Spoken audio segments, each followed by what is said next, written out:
Colleen and I'm the CEO of Regional Development Australia Perth. And I know in the past with our shows we've done a lot of things around innovation, hydrogen and lithium, but today we're going to start a new series on the Perth Hills.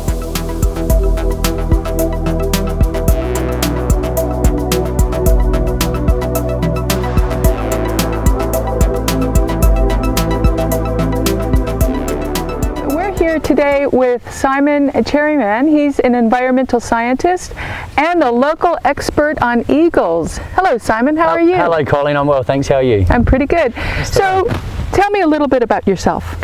I'm 6'8", I don't play basketball. I am a bird lover, so I grew up in the Perth Hills, not far from here, about 20 minutes down the road. We used to come to Lake Leschenaultia as a family. We didn't have a pool, so we used to like going swimming in the hot weather. We'd come up here for barbecues. And I had an amazing childhood of growing up wandering around the bush. I was always encouraged to pursue an interest in the environment by my parents. And yeah, birds are the sort of group of animals that you tend to encounter regularly. So I like climbing trees and learning about ornithology and really just being absorbed in this beautiful part of the landscape. Fantastic. So you're a real local. I'm a real local, that's right. They say how long do you need to be to live here to be a local, but no, I think I'm considered local. Fantastic. So what's so special about Lake Leschenaultia here? It's just got an amazing vibe to it. I think when you first come here and you look across this part of the landscape, even without the lake being here, it's just got a magic tranquility about this valley. The lake was actually made as a water source for the steam trains when rail was the main source of transport in this area. So they had steam trains? Yes, that's right. So there were steam trains, and this lake was made then for a water source. But well before Western occupation, Noongar people would have come to this valley. It's a bit of a confluence of two little waterways that meet in the middle before the dam was made. So this would have been a really important site for gathering food, and if there was water remaining through the drier months, it would have been a bit of an oasis here. So it has a very special vibe. Naturally, we came as a picnic and swimming area as a family, but I love the diversity of bird life here. I love the way that you can still see families now enjoying the beaches and kids having swims, and really that engagement with nature which is so important, and so many families that live up this way, that's why they're living in the hills. This is the perfect outdoor environment to nurture those interests. So when we were walking around the lake, there was that very unusual looking bird that had kind of sort of webbed feet. Funny what was that? So that's a coot, a Eurasian coot, and they're a very common bird here. They like the open water and they dive down for aquatic plants that grow from the bottom, and they have very funny webs on their feet. So instead of their toes being completely webbed, they've got sort of discs of webbing which can fold up when they walk on land, but then they spread out when they're swimming in water. Wow. So it's a very good, very useful adaptation for being aquatic and being able to walk on land as well. Fantastic. Simon, it looks like we have a couple of visitors here. Obviously our conversation is very interesting. Word spreads fast. Is that bird that you were talking about with the unusually webbed feet? Absolutely. So this is a Eurasian Coot here, and the distinctive thing about them, if you don't see their feet, is this white frontal shield.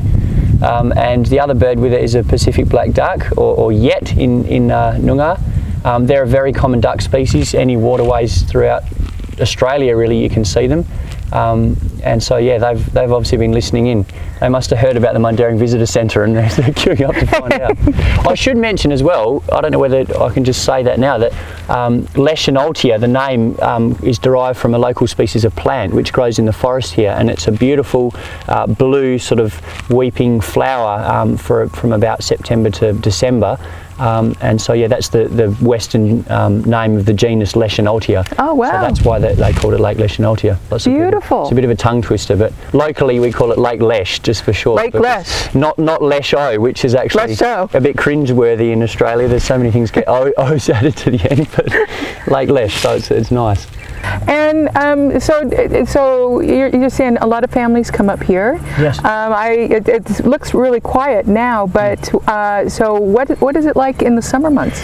In the summer months, it's bustling. I think some of the long weekend holidays that are coming up over summer, particularly Christmas and New Year's, there are campsites which you can book through the Shire of Mundaring and spend many nights camping up here as well. So it's alive with people. Sound travels very quickly across the water, so if we were sitting here on a weekend day or on a holiday, the whole beach is usually full of people, kids playing in the water.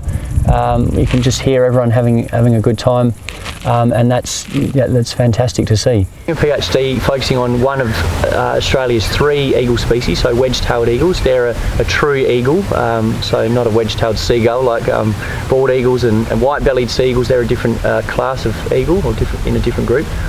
Wedge-tails are very well known to most Australians that travel the outback and see them feeding on dead kangaroos on the side of the road, and it's kind of an iconic scene, the shimmering heat haze with this vulture-like bird tucking into it. They're quite big, aren't they? They stand almost a metre tall, so they're huge. Yeah. The more blokes you speak to down the pub that have had a few beers, the bigger they get. And it's funny because the females are actually the bigger of the 2 sexes, like most birds of prey. But I've seen blokes down the pub, and I've seen one of the big males that was 1.8 metres tall, and I thought, crikey, there must be a few stacked on each other. But if you're looking for eagles, it's very important that you don't spend too much time looking up, but you spend a lot of time focusing in on the sounds. And as soon as an eagle appears, the ravens up here, or Warradong in the Noongar language, the crows, they are sort of the #1 sentry for the eagles. So if you are walking through the bush and it's all quiet, there's probably not one around, but then you hear the ravens doing this very high-pitched call. It's basically in bird language saying there's an eagle in the sky, look up. And then that follows to the rest of the bird community, that the parrots will start squawking, the cockatoos will all take to the air, and there's this very noticeable oral response from the forest. Is it true, or is it a wives' tale, that they'll knock birds out of the sky? Sure, no, they're absolutely true. So peregrine falcons are amazing. They're one of the fastest they're the fastest animal on the planet. They can dive at hundreds of kilometres an hour, and they tend to hang up on the breeze way up watching their prey. And for example, here, if there's a flock of ducks on the lake, they might not try and get one while they're on the water, but if they take off to the sky to move to another wetland, the falcons can just duck out of the sky, no pun intended, and they go in a dive with their feet back, and then they bring their feet forward and just give this bird a big punch, and the speed pretty much kills them on impact. Wow. So they're very well adapted for speed. So it's just not the magpies and the willy wagtails. No. It's the falcons. That's right. Too. Australia has a suite of aggressive birds, and people tend to worry about the ones that interact with them. But I think, there are researchers that have worked on peregrines, and they are unusual for raptors. Raptors don't tend to defend their nest sites from people, but if you're hanging off a cliff ledge on a rope to go and harass this nest and take the information, they can come in, and some researchers have to wear masks or vests. So kind of hang at your own risk. Yeah, hang at your own risk, absolutely, yeah. So are there any tours to look at birds? Yes, there's a range of tours. I take tours just as a freelance tour guide, really. But the Mundaring Shire facilitates a lot of these as well, so we actually ran one on the weekend. And it was a combination. It was a cultural and environmental tour. So we had a Noongar elder up here, and me as the wildlife sort of person, and take people through a walk in the forest and focusing on different parts, from flowers and bush tucker plants in the understory right to eagles and stuff up in the sky.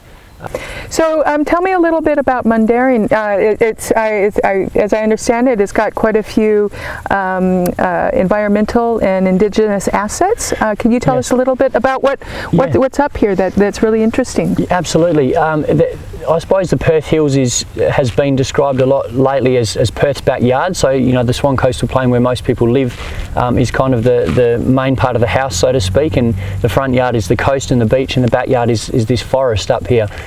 So the hills are largely comprised of this forest environment, and that is what is fantastic about being able to live in this environment is that the wildlife that inhabits the forest is sort of blended very nicely in with people's lives and their houses and backyards. So it gives that engagement with nature experience, full time, not just when you've knocked off work or whatever. So there are a number of reserves, both Shire managed reserves like Lake Leschenaltia, national parks. So West Australia's first national park, John Forest National Park, is just at the top of Green Mountain Hill there, and that's managed by the Department of Biodiversity Conservation and what is it called now? Department of Name Changes.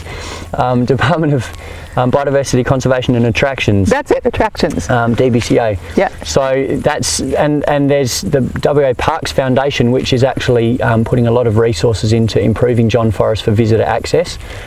So the hills, are growing a lot more as an ecotourism destination for a lot of people, and of course, as I mentioned earlier, there's very strong cultural significant areas for Noongar people, and some of the valleys that I grew up in walking around as a kid are just people for thousands of years have had engagements with these places, and as a person now you can walk out on a granite outcrop and look across the valley and go, wow, this is special. As a human being, I know this is a special place, so why wouldn't people that have been here for millennia have felt the same way? So that type of thing is growing a lot, which is great to really tread that balance between cultural engagement and environmental engagement as well, which is great. Fantastic. And so I understand that there's some bike paths around here, bike trails? Yes, that's right. So there's an existing network of trails sort of around the lake, and it joins up with the Railway Heritage Trail. So all of the trails through the Perth Hills now that are very popular for mountain biking access were part of the rail infrastructure when that was being used in the 60s. So when the rail was actually pulled out, the trails remained in place, and those are used for access now, which is great. More recently though, there has been a set of specific mountain biking trails put in just up here in the bushland, and it's one of the great things, again, I didn't mention about the lake, is that you have this beautiful aquatic environment. People can swim and play, but in terms of wildlife, there are aquatic species to experience, and bushland as well, because the reserve extends further into the landscape, and that's where this mountain bike trail is, just up here. So there's a whole range of different trails weaving through the bush, and it's great. I was speaking to the Shire, and they were telling me the importance of mountain bike trails, and they were talking about a really strong desire to link Mundaring up with Kalamunda. Have you heard about that possibility? I have, only in fragments, so I don't know the detailed sort of latest story, but certainly there's, as I said, there's an existing network of other trails. There was the Kep track, which was a walk trail and a mountain bike trail that goes from the Mundaring Shire through towards the Mundaring Weir, which goes into the Kalamunda Shire. But I don't know about specific mountain bike sort of links from one shire to the other. You can certainly ride your bike from one shire to the other really easily. But there's also the Munda Trail as well, which is a more recent, in the last 20 years that's gone in, and that's an equivalent of the Biberman track, which goes from Perth to Albany.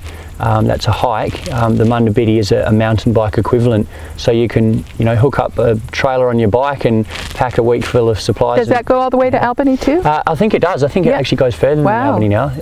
Fantastic. So that's a great way to experience the bush, and those type of passive recreational activities are really it's great to see them growing, because in other parts of the world, I've seen tourism sort of start to impact the environmental assets, because people are interested in this kind of outdoor playground kind of aspect, whereas the hikes and the walk trails and the guided tours and stuff that are happening up here now are really treading the balance really nicely.